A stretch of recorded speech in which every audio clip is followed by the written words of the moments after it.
4 رکعت نماز نفل پڑھ لے، جس کی وجہ سے اس کی 70 سال کی بھی نمازیں اگر قضا ہوں گی تو سب معاف کر دی جائیں گے۔ اللہ کے نبی نے کہا، یہ قرآن میں لکھا ہے کہ گوشت کھانا حرام ہے، میری یہ جو ویڈیو دیکھے گا وہ جنت میں داخل ہوگا۔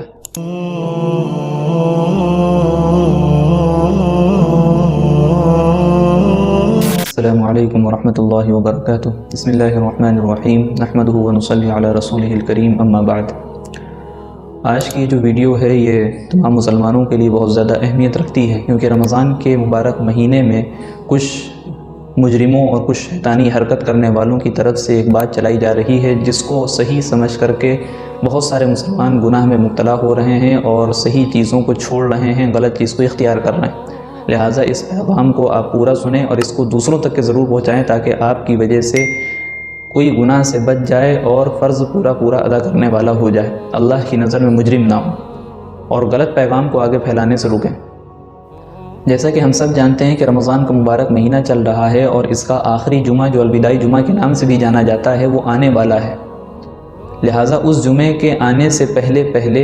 ایک بات ہے، ایک ویڈیو ہے، ایک حدیث کے نام پر کچھ عربی اردو میں لکھا ہوا ہے جو بہت زیادہ وائرل کیا جاتا ہے، بہت زیادہ فارورڈ کیا جاتا ہے، اور اس میں نسبت کی جاتی ہے کہ یہ بات اللہ کے نبی جناب محمد رسول اللہ صلی اللہ علیہ وسلم نے یہ بات فرمائی ہے۔ اس میں جو عربی کے الفاظ لکھے جاتے ہیں اس میں لکھا گیا ہے کہ من قضى صلاة من الفرائض في آخر جمعة من شهر رمضان كان ذلك جابرا لكل صلاة فائتة في عمره إلى 70 سنة۔ اس کا مطلب یہ بتایا جاتا ہے کہ اگر کسی شخص کی نمازیں کچھ قضا ہو گئی ہیں اس کی عمر میں، تو اس کو چاہیے کہ رمضان کے آخری جمعے کے دن 4 رکعت نماز نفل پڑھ لے، جس کی وجہ سے اس کی 70 سال کی بھی نمازیں اگر قضا ہوں گی تو سب معاف کر دی جائیں گی، سب معاف کر دی جائیں گی۔ یقیناً آپ لوگوں میں سے بھی بہت سے لوگوں کے پاس یہ میسج آیا ہوگا، بہت سے لوگوں نے اس کو سچ سمجھا ہوگا۔ کیا اللہ کے رسول صلی اللہ علیہ وسلم نے ایسی کوئی حدیث فرمائی ہے کہ ہم میں سے کسی نے تحقیق کی؟ یا اللہ کے نبی علیہ السلام کا جہاں پر بھی نام آ جائے، کوئی بھی بات ان کے نام سے کہہ دی جائے، اس کو ہم تسلیم کر سکتے ہیں آسانی سے؟ اگر ہم آپ سے کہیں اللہ کے نبی صلی اللہ علیہ وسلم کا نام لے کر کے نعوذ باللہ اللہ ہماری حفاظت فرمائے، سب کی حفاظت فرمائے غلط بیانی سے، لیکن اگر ہم مثال کے طور پر کے کہیں عام چیز جو مشہور ہے کہ اللہ کے نبی کا نام لے کر کے یا کسی بادشاہ کا نام لے کر کے ہم کہیں کہ بادشاہ نے کہا یا اللہ کے نبی نے کہا یا قرآن میں لکھا ہے کہ گوشت کھانا حرام ہے،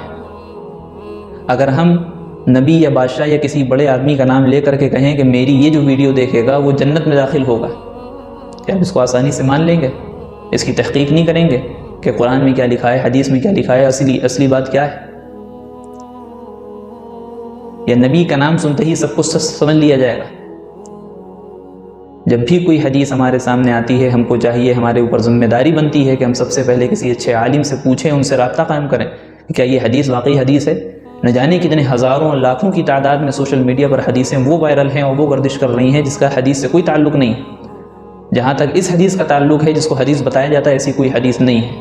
ایسی کوئی حدیث نہیں۔ اور اس میں جو مضمون بیان کیا گیا ہے کہ 4 رکعت پڑھو ساری عمر کی نماز قضا معاف ہو جائیں گی، تو اس کا مطلب تو یہ ہونا چاہیے کہ سال میں جو رمضان کے مہینے کا جو آخری جمعہ پڑے اس دن مسجدیں کھلیں اور سب لوگ جا کر کے اس میں 4 رکعت نماز پڑھیں، اپنی ساری نمازیں سال بھر کی معاف کروا لیں۔ اور اللہ کے رسول صلی اللہ علیہ وسلم کے ذریعے سے ہمیں دین ملا، قرآن ملا، شریعت ملی۔ ہم کو دیکھنا ہے کہ نبی صلی اللہ علیہ وسلم کی زندگی میں کیا معمول رہا ہے۔ اللہ کے رسول علیہ السلام کی ایک حدیث ملتی ہے، من نام عن صلاۃ او نسیھا فلیصلیھا اذا ذکرھا فإن ذلک وقتھا، او کما قال۔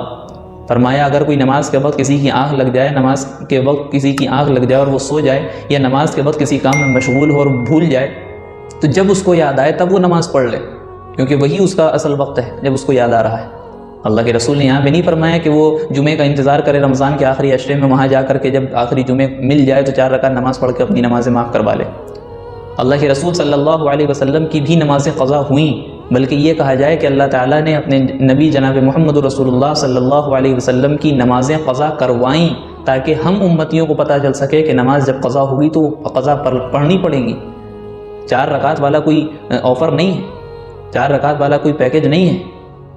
لیلۃ التعریس کے نام سے جو مشہور ہے واقعہ، غزوہ خیبر سے واپسی کا موقع تھا، حضرت بلال رضی اللہ عنہ کو مقرر کیا گیا تھا کہ فجر کے وقت آپ اٹھائیں گے، اتفاق سے ان کی بھی آگ لگ جاتی ہے۔ فجر کی نماز اللہ کے رسول کی تمام صحابہ کرام کی قضا ہوئی، اس کے بعد جا کر کے اللہ کے رسول نے قضا نماز جس طریقے سے ادا پڑھی جاتی تھی ویسے پڑھی۔ غزوہ خندق کا موقع ہے، اس میں لڑائی میں مشغول ہیں، تمام صحابہ موجود ہیں، صحابہ کے پیٹ پہ ایک پتھر بندھے ہوئے ہیں، اللہ کے رسول صلی اللہ علیہ وسلم کے پیٹ پر دو پتھر بندھے ہوئے ہیں، دشمنوں نے مشغول کر دیا، جس کی وجہ سے اللہ کے نبی کی تمام مسلمانوں کی ظہر کی نماز قضا ہوئی، عصر کی نماز قضا ہوئی، مغرب کی نماز قضا ہوئی اور عشاء کی نماز لیٹ ہوئی۔ لہٰذا ان تینوں نمازوں کی قضا اللہ کے رسول علیہ السلام نے رات میں کی ہے۔ وہاں پہ کوئی نہیں فرمایا تھا ذی قعدہ کا مہینہ تھا، 5 ہجری کا یہ واقعہ ہے، اللہ کے رسول نے نہیں فرمایا کہ اگلے سال رمضان آئے گا، اس کی آخری جمعے کے دن جا کر کے 4 رکعتیں نماز پڑھ لی جائیں گی، ساری معاف ہو جائیں گی۔ اور جہاں تک اس حدیث کا تعلق ہے، جس کو حدیث کہا جا رہا ہے، حالانکہ کوئی حدیث نہیں ہے، علامہ علی بن محمد ابو الحسن نور الدین، جن کو دنیا ملا علی قاری رحمۃ اللہ علیہ کے نام سے جانتی ہے، ان کی کتاب، انہوں نے اپنی کتاب الاسرار المرفوعہ فی الاخبار الموضوعہ میں اس حدیث کو موضوعات میں شامل کیا اور کہا یہ گڑھی ہوئی حدیث ہے۔ لہٰذا جو گڑھی ہوئی حدیث ہے، جس کا تعلق نبی سے نہیں ہے، اس کو ہم حدیث سمجھ رہے ہیں، لیکن جو بخاری مسلم کی ایک حدیث ہے، اللہ کے رسول صلی اللہ علیہ وسلم نے فرمایا من تعمد علی کذبا فلیتبوأ مقعدہ من النار، کہ جو شخص مجھ پر ایسی بات کا الزام لگائے جو میں نے نہیں کہی ہے، کوئی جھوٹی بات کی نسبت میری طرف کرے، تو وہ اپنا ٹھکانہ جہنم میں بنا لے، اپنا ٹھکانہ جہنم میں بنا لے۔ اگر ہم بھی بغیر کسی تحقیق کے ایسی حدیثوں کو وائرل کرتے ہیں، فارورڈ کرتے ہیں، شیئر کرتے ہیں، پھیلاتے ہیں، دوسروں تک پہنچاتے ہیں، تو حال یہ ہے کہ ہم بھی جہنمیوں والا کام کر رہے ہیں۔ اللہ کے رسول علیہ السلام کا فرمان ہے، کسی عالم کا فتویٰ نہیں، کسی مفتی کا فتویٰ نہیں ہے، اللہ کے رسول کا فتویٰ ہے کہ وہ اپنا ٹھکانہ جہنم میں بنا لے۔ جو بھی نبی کی حدیث سمجھ کر کے غلط باتوں کو وائرل کرتا ہے،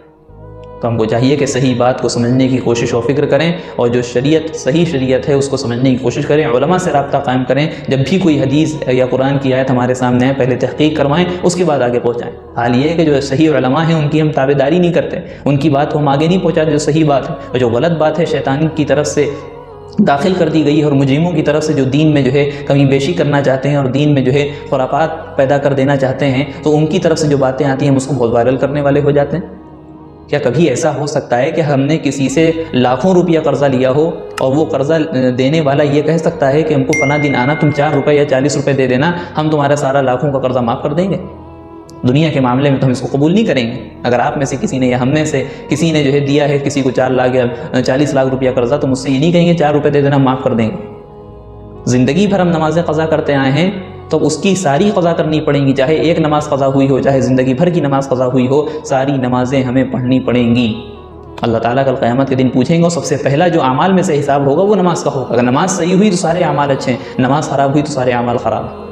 لہٰذا چند لوگوں کے اندر یہ احساس پیدا ہوتا ہے اور جذبہ یہ ہوتا ہے کہ ان کی جو عمر میں نمازیں چھوٹی ہیں، قضا ہوئی ہیں، وہ کس طریقے سے پوری کر لی جائیں، علماء سے مسائل پوچھے جاتے ہیں۔ لہٰذا یہ ایک نئی چیز داخل کر کے، یہ نئی جھوٹی گڑی ہوئی حدیث شامل کر کے ان لوگوں کے ذہنیت کو بھی خراب کیا جا رہا ہے، ان کے جذبات کو بھی ختم کیا جا رہا ہے، ان کے احساسات کو بھی ختم کیا جا رہا ہے۔ وہ بھی 4 رکعت نماز پڑھ لیں گے اور اس کے بعد سوچیں گے میری نمازیں قضا پوری ہو گئی ہیں، ختم ہو گئی، میرے ذمے سے ساقط ہو گئی ہیں۔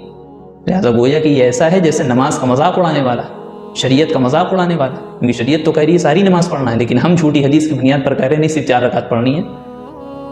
ہم سب کو چاہیے کہ اس پیغام کو عام کریں، اس حدیث کو سمجھیں جو اللہ کے رسول صلی اللہ علیہ وسلم نے اپنی زندگی میں پیش کی ہیں، وہ تمام واقعات کو ہم دیکھیں، سیرت کا مطالعہ کریں، وہ تمام چیزیں پتہ ہوں گی، علماء سے رابطہ قائم کریں، اور یہ جو جھوٹی حدیثیں پھیلائی جا رہی ہیں ہم اس کا شکار نہ ہونے پائیں۔ کوئی ہم تک کہ یہ ویڈیو بھیجے، ایسے پیغام کو بھیجے، ایسی باتوں کو بھیجے، تو ہم کو چاہیے کہ ہم اس کو ٹوکیں کہ ایسی باتیں پھیلا کر کے جہنمیوں والا راستہ نہ اختیار کرو، ورنہ اللہ کے رسول کا فتویٰ ہے کہ وہ جہنمی ہے، اپنا ٹھکانہ جہنم میں بنائیں۔ ہم اللہ تعالیٰ سے دعا کرتے ہیں کہ اللہ تعالیٰ ہمیں بھی صحیح دین کی صحیح سمجھ عطا فرمائے، کامل دین پر چلنے والا بنائے، نمازوں کی پابندی کی ہم سب کو توفیق عطا فرمائے، جن کی نمازیں چھوٹ گئی ہیں ان کے لیے قضاء عمری کو ادا کرنے کی توفیق عطا فرمائے، آسانی پیدا فرمائے، اور ہم سب کو رمضان المبارک سے فائدہ اٹھانے والا اور اس کی برکتوں کو حاصل کرنے والا بنائے۔ آمین وآخر دعوانا ان الحمدللہ رب العالمین۔ ویڈیو اگر اچھی لگی ہو تو لائک کریں، شیئر کریں اور چینل کو سبسکرائب کرنا نہ بھولیں، اور ساتھ ہی ساتھ بیل آئیکن کو پریس کریں تاکہ نئی ویڈیو کی نوٹیفیکیشن آپ کو ملتی رہے۔